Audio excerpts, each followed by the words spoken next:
All right, let's get to proper stuff. So let's talk about 2030. Let's talk about targets. Let's talk about Albo on his mystery flight rubbish, right? Okay, so I'll be very direct. When I heard Libs pulling out a Paris Agreement, I've gone, what? Hang on, how does this help in the 10 seats that they need and all the rest of it, right? Matt Canavan comes on the show on Monday and says, well, you've overcomplicated it. It's just about what you believe in, whether this is the right way to go or the wrong way to go. And just like many people said, well, the conventional wisdom is, yes, it's going to get up. Well, he picked no when it was 60-40, and guess where it all ended up? Bronwyn, have they done the right thing, or do they need Trump to win, bills to keep going up, and then they can start to win? It's the right thing. And historically, since the Rudd was first elected, the coalition has won seats and won elections in every election except 2022, when, because of Morrison going off to Glasgow, it was no longer an issue of difference between the parties, but we won every other time. When it's in contention and people focus on what it is doing to their lives, and when Peter says that he's focused on Australia, not Paris, and he won't bunk up the country to meet the unattainable target of the Labor Party, makes a lot of sense. Well, especially when, particularly, as Sherry was reporting, if the conversation is currently 43 we can't get to, but we'll eventually get to 75 by 2035, then again, the enormity of change. If the easy stuff has already been done, then clearly that's going to be fascinating about what and where. Stephen? Destroys entirely our rural industries. Well, this is it. I wanted to get Stephen in, and then we can get into the fight about it all. Stephen, the reverse of the tough question to you, right? Because, again, I know sort of the ease with which it's like, OK, please, feel free to step on this landmine. But if Trump becomes president, and then you end up with a scenario that I outlined before where China doesn't get measured till 2030, the US pulls out completely. That's 43% of global emissions. Good luck trying to sell people on 75% of 1% is urgently needed by 2035. Look, I mean, the maths of what you described there don't represent the debate in Australia. The majority of the Australian public, as demonstrated by the last election, believe that we need to move to renewables, and they would like to move them as fast as we can. The challenge for Labor has always been, and I think it's beginning to absolutely get into the sweet spot, is that it absolutely says gas has to be part of this transition. That was always going to be needed to be the case, no matter how hysterical the Greens got. The manufacturing sector in this country, which we're trying to rebuild, need a gas supplied electricity in the short term. So managing the gas part of this equation, albeit drawing criticism from the Greens, has always been Labor's challenge. I think it's hitting the sweet spot right now. I think it's in a position where it can manage its way through the transition. But Peter Dutton's position of saying, I'm not going to tell you, it's too hard to do out of government.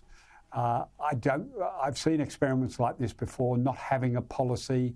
You're able to be attacked from all sides, frankly. But that's and what the it's really done is it said, if I can just finish, Bronwyn, what it's really done is it said to every single teal and green voter, every single teal and green voter, if I want to see action on climate change, I have to give my preference to Labor. Listen, I'm going to tell you. You like Labor or not on the Middle East, every preference will be coming to Labor now, and that's where I think the mistake Peter Dutton's made.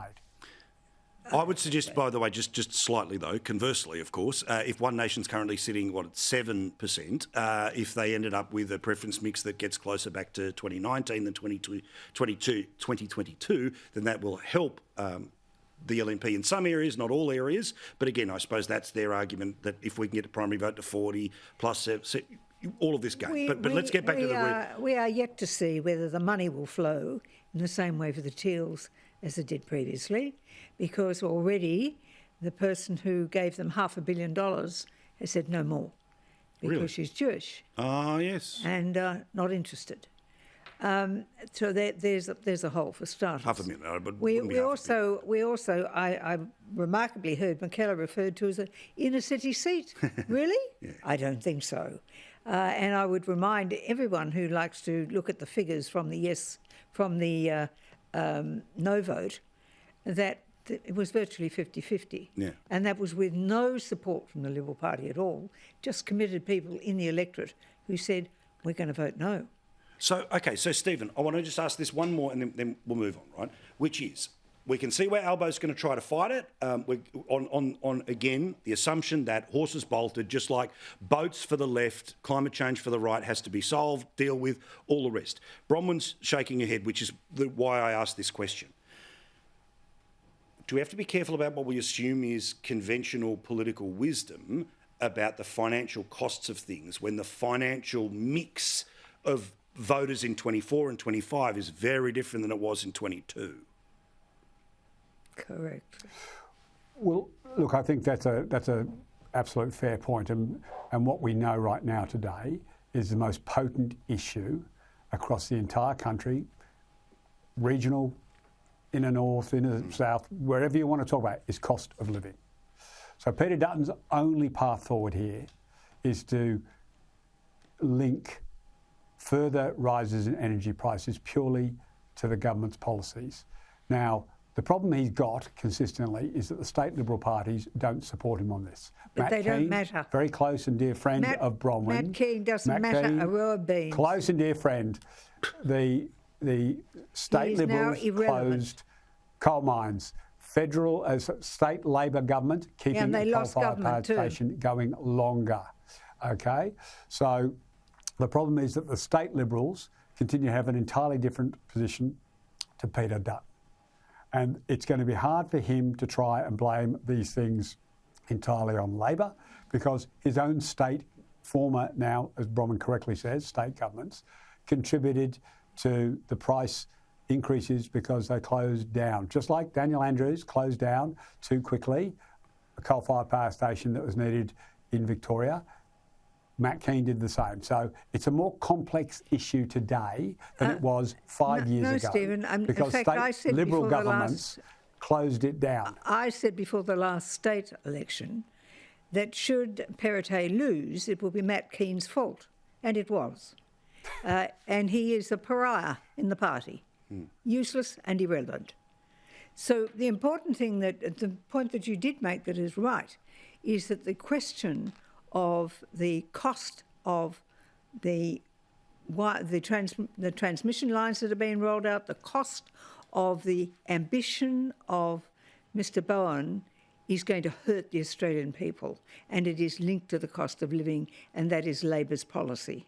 Well, this is the key issue, and they're wound into one. Well, and this is why. This is why I love the longer chat on certain topics like this, right? Because you're seeing the idea behind the fight, not just the fight itself, and who ends. And again, the conventional wisdom. You couldn't possibly back the no case.